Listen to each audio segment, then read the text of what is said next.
Saya akan menyampaikan yang ada di sekitar ini karena saya santrinya Gus Dur dan setiap hari bertempat di rumah Gus Dur ini sebelah ini. Begitu orang mencibir, termasuk bertanya, kenapa sih orang berbondong-bondong ke makamnya Gus Dur, mosok wali ngono? Saya mau bercerita aja. Di depan pintu gerbang makom itu ada orang jualan durian. Ini bukan memecah durian, bukan, jualan durian. Setiap hari mengambil rezeki dari perziarah. Terus ngomongnya kok nggak enak. Apa sih orang-orang kok pada ke makom begitu, yang dicari itu apa sih gitu. Teman sebelahnya sudah negur, jangan begitulah. Dia tetap berpendirian seperti itu, tidak menerima mereka mendoakan di makam Gus Dur. Subhanallah. Orang yang beli durian di situ, yang sudah diomongi duriannya bagus, ya saya mau ngicipi. Begitu buah durian itu dipecah, kosong, gak ada isinya. Ngambil lagi durian satu, dipecah lagi, kosong lagi isinya. Ngambil lagi, malah yang cerita itu 4 kali sampean. Jari sing dodol yang jualan, kamu ini bohong, ahli durian kok menipu, pembohong. Tidak lama kemudian orang yang beli durian tadi pagi itu datang, durian diberukno nih, bohong kamu, durian gak ada isi nih, begini kok didol, kok dijual.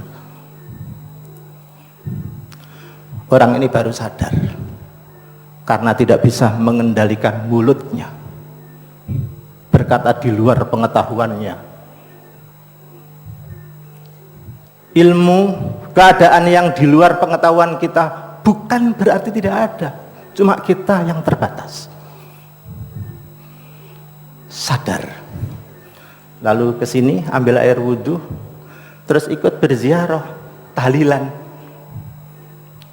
minta maaf, balik lagi ke standnya situ, jualan lagi duriane ono isine lagi, bagus seperti biasa. Ya terserah, hadirin sekalian, mau percaya sakarepe, kalau enggak paten, terserah. Ini bukan Al-Quran kok. Mau berkata apa dengan Gus Dur, tapi kalau saya boleh membayangkan betapa ribetnya ini di alam sono menyikapi kuburannya Gus Dur ini dibanding, mohon maaf, dibanding kuburannya Hadratus Syekh Hasyim Asy'ari, mbah beliau. Kalau boleh kita petakan, yang mengirim doa untuk Hadratus Syekh Hasyim Asy'ari ini biasanya kalangan Nahdliyin, Fatihah, Yasin, sapi turute itu. Tapi begitu di sepis di ruangannya Gus Dur, bingkisannya macam-macam. Ada tahlil, ada Yasin, ada khataman, ada wayangan, ada barongsai. Kira-kira ya, kata Mbak Yasim, Dur, kan di omamu kok bingkisannya macam-macam, Dur, aku kok satu macam. Kira-kira yang ngono, kira-kira terus. Jawaban kita satu, biarlah Tuhan sendiri yang mengambil kebijakan, biarlah Tuhan sendiri termasuk yang menyeleksi bingkisan mana yang diberikan kepada Gus Dur. Kita hanya berdoa, Allahumma ghfir lahum warhamhum. Untuk itu pribadi beliau yang hebat seperti ini sesungguhnya mengingatkan kita bahwa kita ini sering mengunduh, mendownload berkah dari para wali, termasuk berkah dari Gus Dur. Tapi kita jangan lupa, kapan kita itu mendesain diri kita agar bisa memberkahi seperti Gus Dur. Saya memandang bahwa kenyataan di negeri ini sangat plural, bahasa yang beragam, pulau yang banyak, etnis yang banyak, agama yang banyak. Kayaknya jika didekati dengan sebuah kepentingan politik ansih atau ideologi ansih, kayaknya agak sulit. Bagi kami, Gus Dur lah yang memulai mendekati keberagaman itu dengan pluralistik. Justru pendekatan inilah yang bisa menyapa, karena sejarah membuktikan tidak akan bisa dipisah antara agama dengan budaya. Para wali-wali dulu adalah sosok paling berani mengawinkan agama dan budaya, sehingga suatu ketika pimpinan negara mana ini ya, India ya, Pandit Jawaharlal Nehru itu pernah ke sini. Begitu akhir kunjungan ditanya, apa kesan Tuhan terhadap Indonesia? Jawabnya, saya melihat Hindu di mana-mana, tapi saya tidak mengenali lagi. Karena kehebatan para kiai bisa memanfaatkan budaya itu, dikemas sedemikian rupa sampai kata-kata itu masuk. Ayo saya ingin tantang pada ahli bahasa, siapa yang bisa menemukan bahasa yang paling cocok untuk makanan oleh-oleh setelah yang dibawa oleh peserta tahlil, selain berkat apa?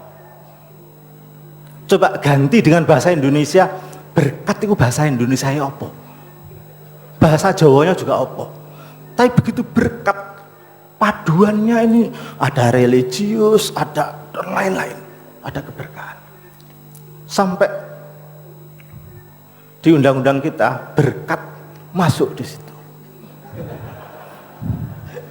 Loh ini gak saking pinter-pinter kiai pesantren, nggak mungkin. Gak ada yang ngerti berkat malah mau berkat kok, nggak bisa.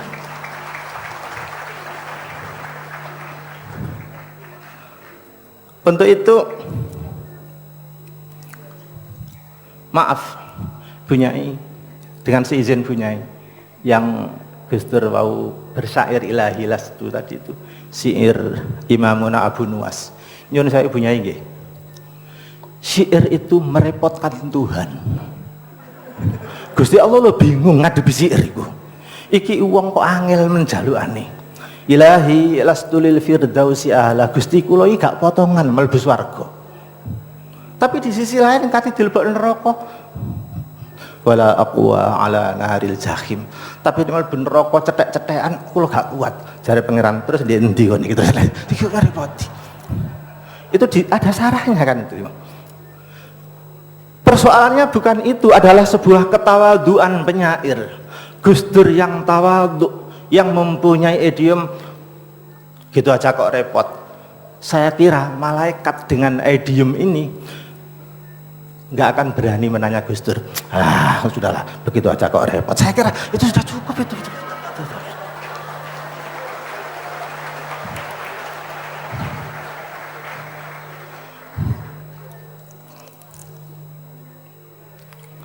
Terakhir,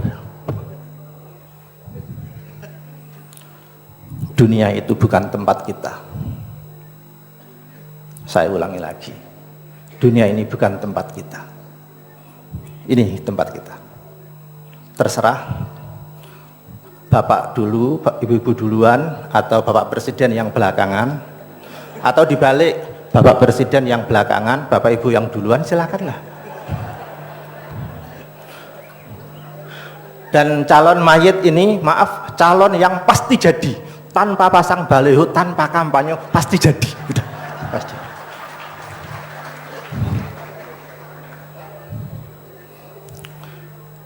Seizin Bapak Presiden dan Ibu, saya ingin memutar kembali kisah Raja Simamaya.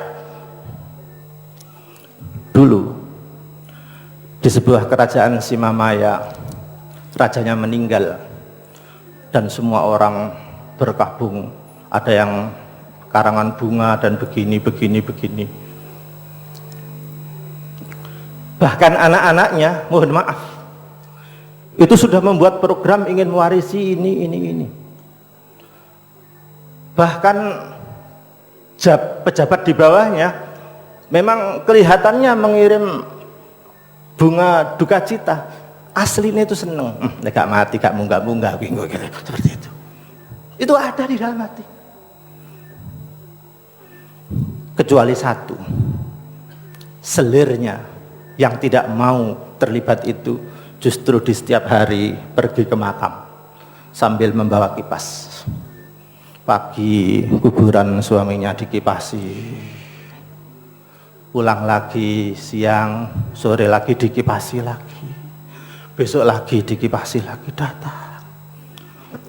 Karena selir ini sangat cantik ya, seusia sehari inilah kira-kira. Nah ini akhirnya apa ini mengundang perhatian para jejaka, sehingga gandeng-gandeng itu tertarik. Akhirnya datang ke